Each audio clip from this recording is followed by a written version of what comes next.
The iPhone 16 is coming with plenty of upgrades to the hardware, but we may also be getting a new design. Before we get started though, let me know in the comments who out there is waiting for the iPhone 16, and don't forget to subscribe to stay up to date with the latest tech. So first up, we've got more confirmation that both the iPhone 16 Pro Max and the iPhone 16 Pro are going to feature the 5x tetraprism zoom camera. We've had plenty of sources confirming this already, and a new report from TrendForce confirms that the iPhone 16 Pro is going to feature the new folded camera for better optical zoom. It was reportedly left out of the 15 series due to lack of physical space, but as the iPhone 16 Pro is going to be increasing to a 6.3-inch display, it's allowed them to overcome the issue. Now we've also got news that we're going to be getting an increase in the fast charging speeds across the board, and the switch to USB-C on all iPhones has probably helped this. When it comes to fast charging speeds, Apple have played it relatively safe so far, and they actually give their charging speeds in time rather than watts, but charging tests have shown that the 15 Pro Max peaks around 25 watts, but when it comes to the iPhone 16 Pro and the 16 Pro Max, well, we are going to be getting an increase. I imagine it's only going to be a minor change, so we can expect something like 30 or 35 watts. Also, a great way to charge your device is with today's video sponsor, the Ugreen Nexode Pro 65-watt fast charger. The Nexus Pro can deliver 65 watts of dedicated charge to a single port, and you can charge a MacBook Air 13-inch to 70% in just 60 minutes, and thanks to their new AirPyro tech with a GaN Infinity chip, it remains a compact size. With two USB-C ports and one USB-A port, we can charge multiple devices at the same time, and it supports all modern smartphones' quick charge protocols like Power Delivery, Quick Charge, SCP, AFC, and Samsung's Super Fast Charging 2, and you can be rest assured your devices are safe with millisecond temperature detection that will never allow the device to get too hot, and of course we've got protection from overheating, overcharge, and overcurrent. It's available internationally, so it's going to come with the right plug type for your country, and you can check it out now by clicking the link down in the description below, as well as the other Nexode Pro series chargers available, like this 100-watt version I've got here. Now back to the iPhone 16, we've had a lot of leaks on its new design, specifically based around the rear camera modules. Now a couple of weeks ago, we had a tweet from Majin Buu showcasing the design of the whole range, and as I said at the time, it seemed very unlikely, as it just doesn't look like something that Apple would deliver, but we've now got an update which makes a lot more sense.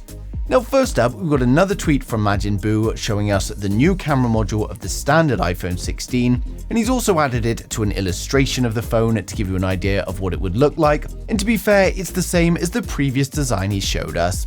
But he's also tweeted again to show us the Pro Max, and this is very different to the previous information he gave, but it also looks a lot more like something that Apple would deliver.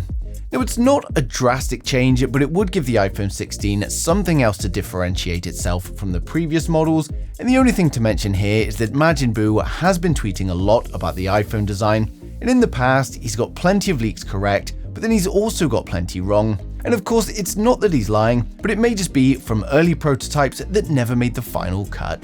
Now, given that we're still quite away from the official launch in September, a lot can change between now and then. Now, for those excited for the Apple iPhone 16 though, we're now going to run through the full specs, design, and the expected pricing to help you guys decide which one is right for you.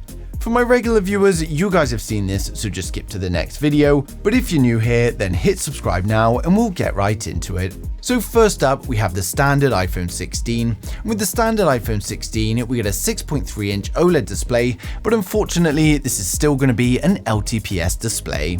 The iPhone 16 is going to have a taller aspect ratio than last year, and it's going to be protected by Ceramic Shield 2.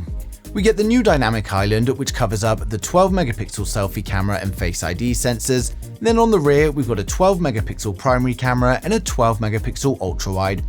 It's powered by the A18 chipset, and it's likely coming with 6GB of RAM and up to 512GB of storage. It's also powered by a 3450 mAh battery with 30-watt fast charging, and it's going to come with advanced 5G, Bluetooth 5.3, and Wi-Fi 7. Now it will of course ship with iOS 18 and is expected to launch from around $850 in September 2024. Now next up, we've got the iPhone 16 Plus. With the iPhone 16 Plus, we get a 6.9-inch OLED display, and again, unfortunately, this is another LTPS display. It's got a taller aspect ratio than its predecessor and is protected by Ceramic Shield 2. We get the new dynamic island, which covers up the 12-megapixel selfie cameras and Face ID sensors. Then on the rear, we've got a 12-megapixel primary camera and a 12-megapixel ultra-wide. It's powered by the A18 chipset, and it's likely going to come with a choice of 6GB of RAM and up to 512GB of storage. It's powered by a 4420 mAh battery with 30W fast charging, and it comes with the advanced 5G, Bluetooth 5.3 and Wi-Fi 7. Now, of course, it ships with iOS 18 and is expected to launch from around $950 in September 24. Next up, we've got the iPhone 16 Pro. Now, the iPhone 16 Pro has a 6.3-inch 120Hz LTPO OLED display. It's got a taller aspect ratio than its predecessor, and the Pro is protected by Ceramic Shield 3. We get the new dynamic island, which covers up the 12-megapixel selfie camera and Face ID sensors. Then on the rear, we get a 48-megapixel primary camera, a 48-megapixel ultra-wide camera, and then we've got a 12-megapixel tetraprism camera with 5x optical zoom. It's powered up by the A18 Pro chipset, and it comes with 8GB of RAM and up to 1TB of storage. And it's also powered up by a 3450 mAh battery, and fast charging is still unknown at the moment, but we do expect some improvements. And of course, it comes with the advanced 5G, Bluetooth 5.3 and Wi-Fi 7. It will of course ship with iOS 18 and is expected to launch from around $1,100 in September 2024. Now finally, we save the best to last, the iPhone 16 Pro Max. With the iPhone 16 Pro Max, we get a 6.9-inch 120Hz LTPO OLED display. Again, like the other phones, it's got a taller aspect ratio than its predecessor and is protected by Ceramic Shield 3. We get the dynamic island, which covers up the 12-megapixel selfie cameras and Face ID sensors. And then on the rear, we've got a 48-megapixel primary camera, a 48-megapixel ultra-wide, and a 12-megapixel tetraprism camera with 5x optical zoom. It's powered up by the A18 Pro chipset. It comes with 8GB of RAM and up to 1TB of storage, and it's powered up by a 4500 mAh battery. As with the 16 Pro, we don't know the fast charging at the moment, but we do expect to see some improvements.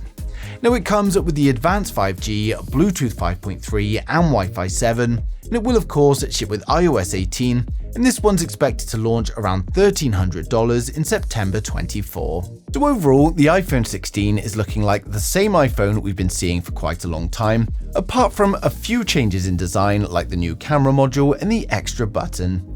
Now, Apple are continuing with the same approach and focusing on the hardware and software to give the best user experience possible. AI is playing a huge role in all aspects of tech at the moment, and Apple are working to include as many AI features as they can, and given the power of their chipsets, we can hopefully expect some impressive things from Apple.